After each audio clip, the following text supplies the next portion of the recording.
Donc, effectivement, nous, ce qui nous rassemble aujourd'hui, c'est les passerelles en lycée comme outil de persévérance scolaire. Alors, on va se recentrer un petit peu. Pour moi, l'aspect partenarial, il est plus recentré après être sorti un peu de l'établissement scolaire par le biais d'actions qui sont proposées par des partenaires extérieurs. Là, l'idée, c'est de voir comment on peut accompagner un élève au sein d'un établissement scolaire qui se questionne sur son orientation. Donc, les passerelles en lycée sont des dispositifs individualisés régis par le Code de l'éducation, permettant effectivement la sécurisation des parcours. Donc, c'est le décret du 2014, 13 1360 novembre 2014 qui indique à l'intérieur du cycle terminal de la voie générale et de la voie technologique du lycée, un changement de voie d'orientation peut être réalisé au cours ou en fin d'année.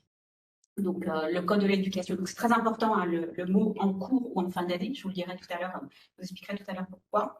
Et là, le code de l'éducation, l'article D333.2 indique qu'il existe 3 voies de formation qui sont organisées au sein du lycée et des passerelles permettant une adaptation des parcours sont organisées entre les voies générales, technologiques et professionnelles, ainsi qu'entre les cycles de la voie professionnelle. Donc, vous comprenez bien que voilà, les passerelles sont des processus construits donc tout au long de l'entrée au lycée notamment, en étroite collaboration avec les équipes pédagogiques d'origine et d'accueil. C'est une demande formalisée du jeune, donc là on n'est plus dans des choses collectives comme ça a pu être vous être présenté auparavant. On est vraiment là sur une demande individuelle, formalisée du jeune ou de ses représentants légaux, auprès de son professeur principal et validée par le chef d'établissement d'origine. Elle est confirmée par une période d'immersion, c'est-à-dire un stage passerelle ou une période d'observation en milieu professionnel.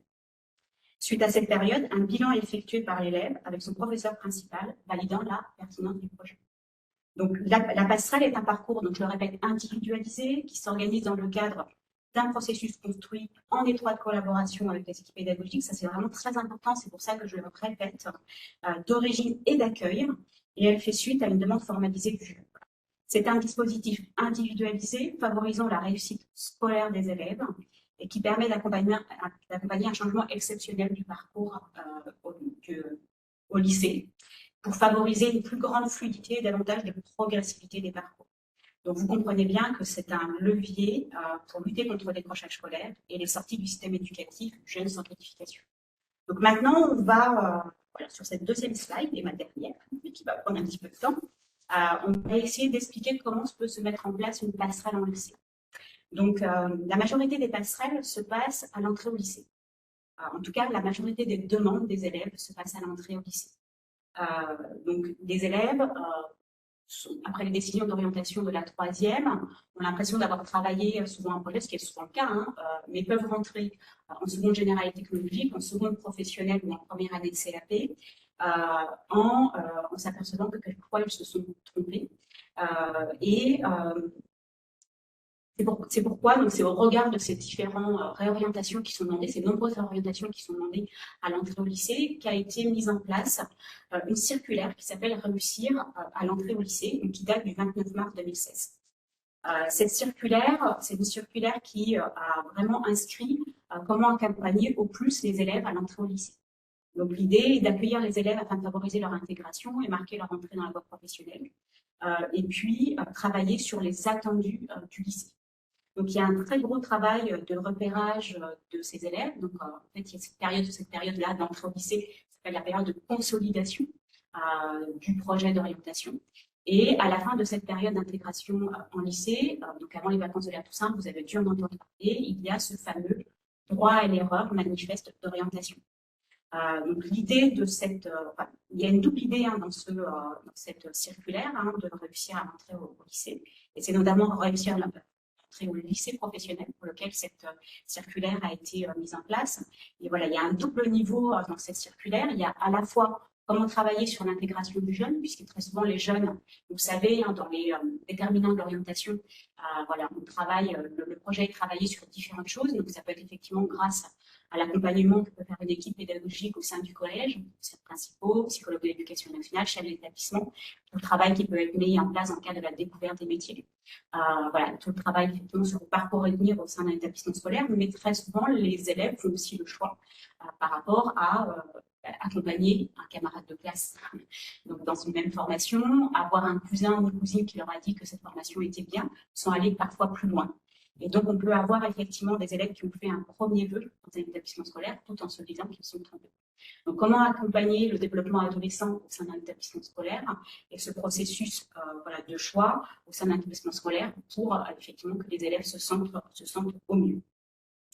Donc, il y a effectivement, donc, je le disais dans cette circulaire, il y a un double repérage. Donc, il y a le repérage, il y a un double niveau, c'est-à-dire l'accompagner les élèves dans l'intégration au lycée, mais il y a aussi la possibilité d'accompagner les élèves par le biais du droit à l'erreur manifeste à l'orientation.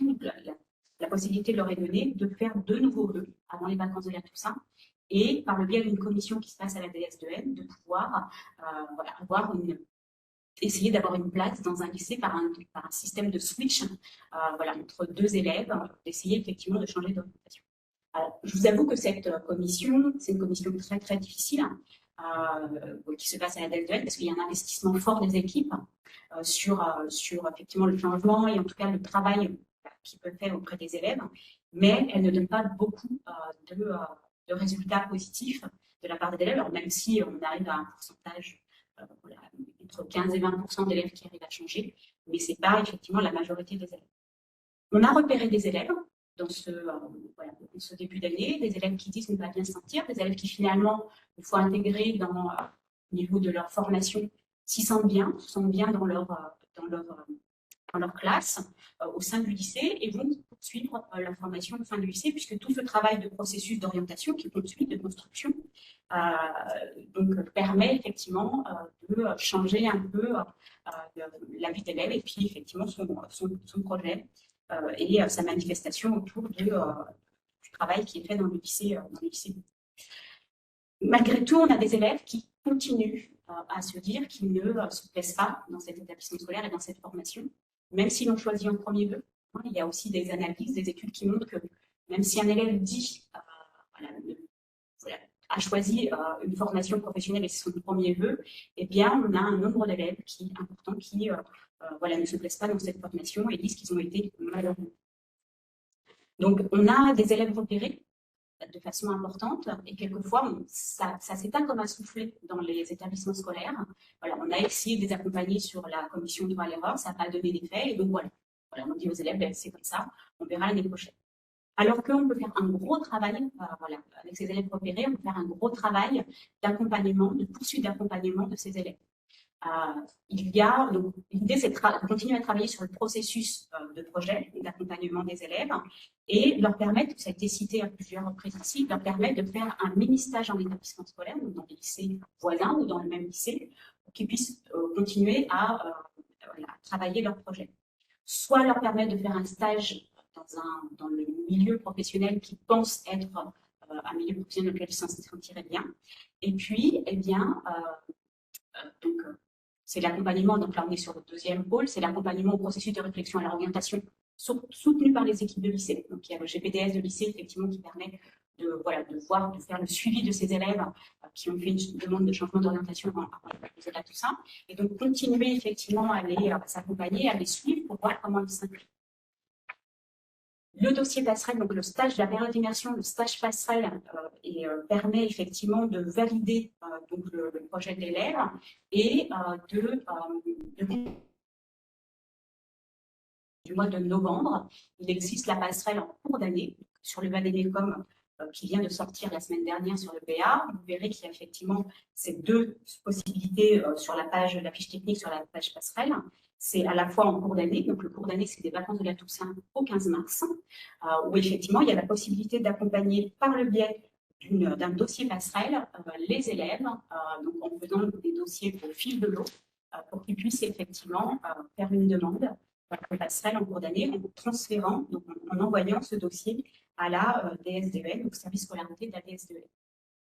Ces dossiers sont regardés par une commission, des commissions qui se mettent en place au fil de l'eau avec des inspecteurs, qui vont regarder les différents avis qui ont été émis par les différentes équipes au sein du lycée. Très important, l'avis du professeur principal. Alors, j'insisterai vraiment sur l'avis du professeur principal, puisque moi, j'étudie les dossiers passerelles, je pilote un petit peu cette organisation au sein de la DSDEN de Val-de-Marne. Très souvent, les professeurs principaux vont m'indiquer des choses dans le cadre du projet de l'élève. Alors, très intéressant, le travail autour du projet d'élève émis par un professeur principal, mais en fait, moi, ce que j'attends vraiment et ce qu'on attend dans la commission de validation des dossiers passerelles, c'est un avis pédagogique. C'est-à-dire que l'élève s'est intégré au sein commun, quelle que soit la formation professionnelle que le jeune souhaitera faire, et un tronc qui est commun à plusieurs enseignements professionnels. Donc l'idée, c'est de voir comment il s'est adapté dans le tronc commun, comment il a, quelles vont être ses compétences et des acquis qui vont lui permettre de s'adapter à un changement de filière. Donc voilà, c'est vraiment les compétences pédagogiques qu'on attend du professeur principal. La deuxième personne qui va s'exprimer, c'est effectivement le psychologue de l'éducation nationale, qui va s'exprimer effectivement sur la construction du projet et comment il s'est investi dans tout le processus autour de l'orientation.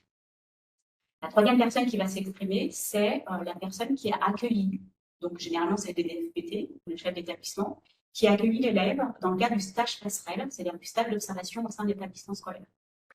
Puis, la quatrième personne qui va s'exprimer sur ce dossier, c'est le chef d'établissement, d'origine de l'élève, qui va émettre un avis, donc qui va regarder l'ensemble des avis qui ont été portés, et qui va émettre un avis final sur la pertinence du projet, de ce dossier passé.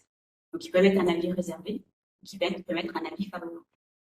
Une fois que nous recevons ce dossier à la DSDEN, donc l'année, nous prenons contact avec le chef d'établissement qui a pu accueillir ce jeune en stage passerelle, voir s'il a une place et il pourra accueillir cet élève. Puis, la commission essaye aussi de valider, donc au regard de la pertinence du projet et des compétences pédagogiques de l'élève, essaye aussi de valider du coup, le projet. Là, il faut faire très attention parce qu'un avis favorable ne veut pas dire une affectation derrière. C'est-à-dire qu'il y a tout un travail sur le processus de projet du jeune et Madame la directrice académique ou Monsieur le directeur académique selon le département où se trouve le jeune, le domicile du jeune, émet des priorités d'affectation des élèves. Et donc, un élève en danger peut passer avant un élève qui vient faire une demande de stage passerelle. Un élève emménageant qui a une continuité de parcours peut aussi passer avant un élève qui fait un stage passerelle. Vous entendez dans tout ce que je vous dis que le stage passerelle, toute la mise en place de la passerelle peut ressembler au PIC pour d'autres élèves, comme la MLDS, donc on est dans le même process, c'est-à-dire on travaille vraiment sur la construction du projet du jeune, on est vraiment dans le développement adolescent, dans la construction de parcours et dans effectivement la construction d'un adulte en devenir en fait, qui vient interroger effectivement tout le processus de travail sur le projet. Donc, l'avis favorable de la commission peut amener à une notification d'affectation au regard des places disponibles.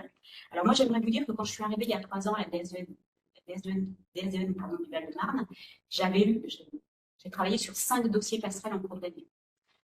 Cette année, ma 3e année, j'en suis à 59 dossiers passerelles, puisque j'ai vraiment essayé de travailler sur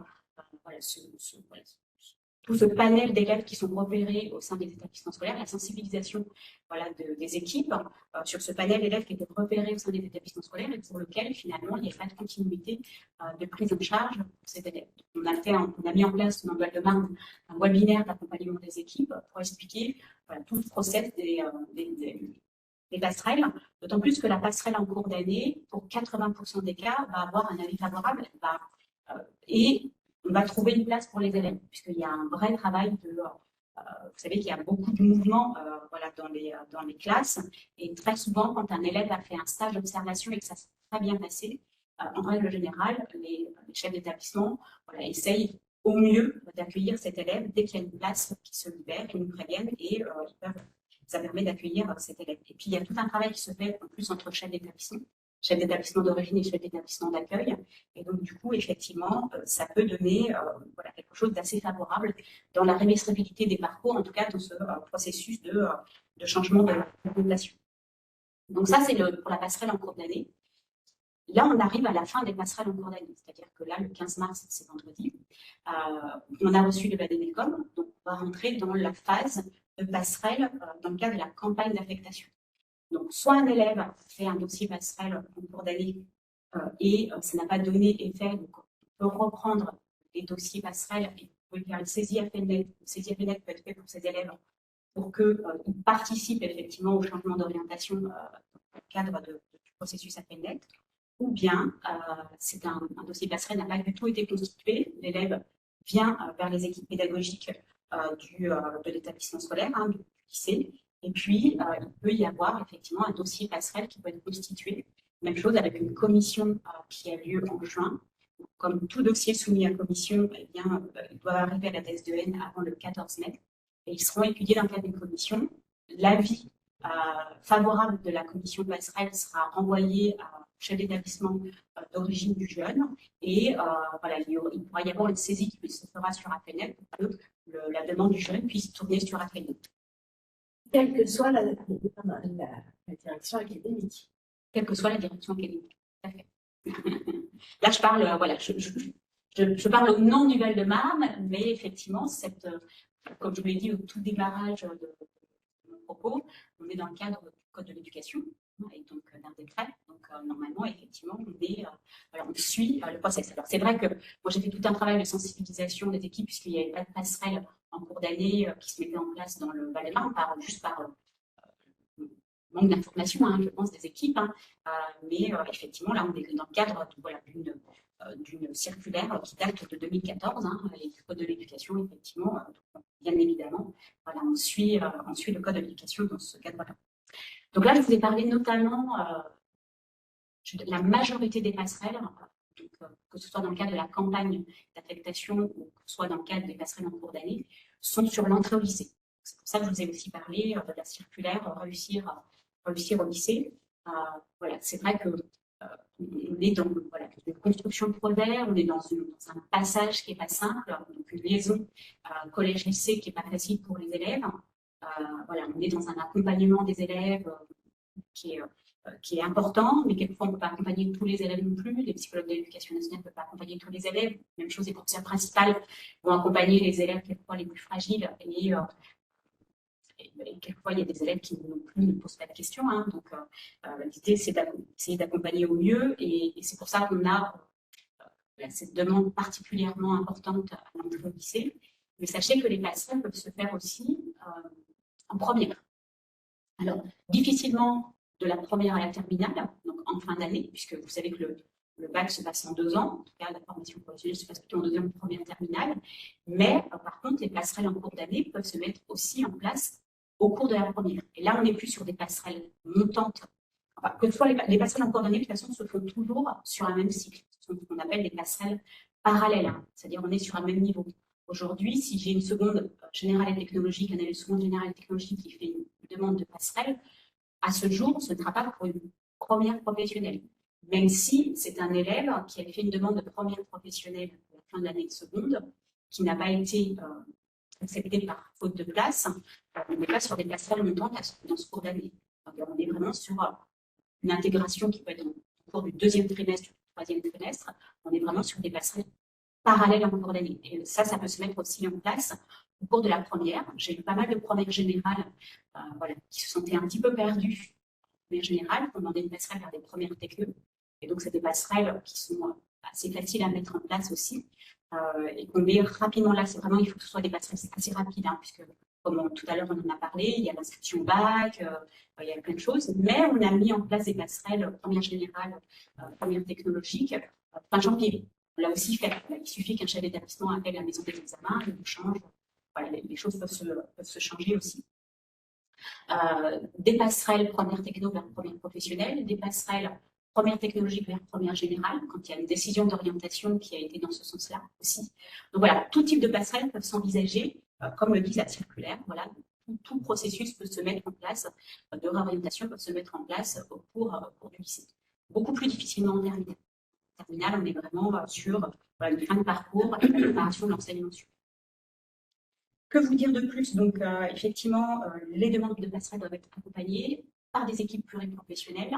Il faut pouvoir repérer les premiers signes de décrochage au sein au sein de l'établissement scolaire, dans des élèves effectivement qui peuvent mal se sentir dans une formation, pour plein de raisons, pour des raisons de compétences scolaires, mais pas seulement, pour des raisons d'attrait pour la filière, dans la série dans laquelle l'élève se trouve. De la même façon que vous avez, c'est bien aussi qu'on a des élèves qui veulent changer d'EDS, d'enseignement de spécialité, au sein de l'année. Donc, c'est quelque chose qui peut se mettre en œuvre, bien sûr, accompagné. De la même façon, pourquoi pas, on peut envisager que l'élève aille voir au sein de l'établissement scolaire, sans que ce soit une passerelle, ce qui se passe dans un autre enseignement de spécialité et voir un petit peu la possibilité de ce changement d'orientation. Mais pour moi, ce qui est très important dans la passerelle, et d'ailleurs la circulaire le dit bien, le code de l'éducation le dit bien, c'est-à-dire que la passerelle doit être accompagnée d'un stage d'observation et d'un stage en entreprise si l'élève veut continuer à travailler son projet. Tout dossier passerelle qui arrive à la DS2N, il n'y a pas cette période d'observation, sera renvoyé à l'établissement scolaire. L'idée, c'est que l'élève ne se trompe pas une deuxième fois. C'est vraiment d'accompagner le processus de réflexion de l'élève dans la passerelle. Alors, si on a des demandes de passerelle qui arrivent en cours d'année sur effectivement des élèves qui se disent c'est vraiment pas possible que je rentre en première l'année prochaine ou en terminale la prochaine dans cette filière-là parce que je me sens vraiment en échec et ça ne correspond pas, on peut accepter en fin d'année que l'élève n'ait pas fait un stage. Mais vraiment, il faut prévenir la famille ou l'élève que s'il ne se trompe une deuxième fois, ça va être difficile de revenir en arrière. En tout cas, c'est cet élève. Quand un élève fait un stage, fait une demande de passerelle en fin d'année, par exemple, un élève, la question m'a été posée tout à l'heure par une chef d'établissement. Donc, il y a une demande de passerelle qui va être faite dans le cadre de la campagne d'affectation. Donc, un élève qui est en seconde professionnelle qui va faire une demande de première technologie. Donc, c'est une passerelle. L'idée, c'est aussi de conserver la place de l'élève, la montée pédagogique, de faire en parallèle une demande à FNL sur la montée pédagogique en première. Puisque c'est aussi, il y a des priorités qui sont mises par les élèves, pour les élèves, et de la même façon qu'un élève de seconde pro LPNE, par exemple, qui va faire une demande vers une première professionnelle des métiers du commerce. Alors, c'est pas par hasard que je dis ça, parce que c'est la majorité de seconde industrielle vers une première des services ou du tertiaire. C'est vraiment la majorité des choses qui nous sont demandées. Il peut faire la demande, mais c'est vraiment l'élève issu de la famille de métier ou de la seconde pro de continuité qui est prioritaire, bien évidemment, avant la demande de réorientation, avant la réorientation. AFENET, c'est très bien gérer ça. Donc, AFENET est vraiment met des critères de priorité en fonction de où est issu l'élève et d'où demande effectivement d'où vient la demande de l'élève. Voilà. Donc, très important du coup de travailler sur la réversibilité des parcours pour permettre une réussite des élèves. Et puis, il faut vraiment s'appuyer sur les... Pour moi, c'est un petit peu le message que je veux vous passer ici. Il faut vraiment s'appuyer sur les équipes pluriprofessionnelles, bien évidemment les psychologues de l'éducation nationale qui ont une très bonne connaissance de ces réversibilités de parcours et de l'accompagnement des élèves, les directeurs de CIO qui accompagnent à la fois les psychologues de l'éducation nationale, les RDS, les référents d'accrochage scolaire, avec les coordonnées MLDS dans le cadre des formations, où il peut effectivement être question des passerelles, et bien sûr les chefs d'établissement qui sont les personnes auxquelles on s'adresse. Donc, dans la DS2N, on met en place des webinaires d'accompagnement des chefs d'établissement. Donc, les chefs d'établissement sont les premiers, effectivement, personnes vers lesquelles nous, en tant qu'UNIO, on s'adresse pour accompagner les élèves de la réversibilité des parcours des élèves. Et puis, nous avons aussi travaillé avec mes collaborateurs UNIO cette question de réversibilité des parcours et des passerelles, puisque bien évidemment, quand ça se passe dans la voie pro, vous savez que pour valider une formation professionnelle, eh bien, il faut que les élèves aient une période de stage dans le domaine professionnel donné. Et donc, il faut qu'il y ait un positionnement des inspecteurs des IUN-ETEG. Et donc, du coup, on a aussi sensibilisé ces ces personnels de l'éducation nationale sur effectivement la pertinence, dans le cas de la lutte contre le décrochage scolaire, de ces reversibilités de parcours, de ces réorientations. Voilà, je pense avoir été c'est-à-dire tout ce que je pensais vous dire. Donc, n'hésitez pas effectivement voilà, par le biais voilà, encore de CT aussi, MLDS avec qui on travaille, voilà, sur toutes ces questions des passerelles, qui est très, en fait, qui est très, qui peut ressembler au PIC, au parcours d'intégration continuée, dans le process et dans l'accompagnement effectivement des jeunes, voilà, des élèves et des jeunes dans tout le travail du projet. Pour éviter les ruptures de parcours. Parfait. Stéphanie vous a mis dans le chat les liens des ressources concernant les passerelles qui sont sur le site du SAIO. Des liens pour le Vadémécum, voilà. Pour les fiches, notamment passerelles, tout ce qu'il y a comme tout l'explicatif passerelle qui était mis sur le site du SAIO. Alors, je reviens sur ta question, Stéphanie, qui était dans tous les départements. Effectivement, peut-être que dans un des 3 départements, la notion de passerelle n'est peut-être pas identifiée comme ça, mais on est vraiment dans le même processus. C'est-à-dire qu'effectivement, je pense que dans le 93 notamment, vous avez des pics lycées et des pics MLDS. Voilà. C'est-à-dire que du mot pic, on entend la passerelle derrière. Mais on est vraiment dans le même process. De toute façon, on suit la loi. Donc, on est vraiment dans le même process. Aucun doute sur le suivi. Voilà. Est-ce que vous avez des questions que vous voulez poser à Nathalie Cloquin? Si vous n'avez pas de questions, on vous remercie de votre attention. On s'excuse encore pour les difficultés techniques. On espère vraiment s'améliorer la semaine prochaine. C'est pas faute de se préparer à toute éventualité, mais ça, on n'avait pas envisagé ces difficultés-là. Merci à tous les participants d'avoir présenté de façon complète les différents dispositifs partenariaux, qu'il s'agisse de partenariats plus externes ou plus internes à l'éducation nationale et des possibilités qui s'offrent à nos élèves pour pour les remotiver, les remobiliser et puis aussi éviter les ruptures de parcours. La semaine prochaine, on peut se donner rendez-vous à 14 h avec la thématique de l'accompagnement individualisé. Voilà, on reste encore 2-3 minutes s'il y avait des questions timides dans le chat. Et sinon, je vous souhaite une belle fin d'après-midi. À la semaine prochaine. Au revoir. Au revoir.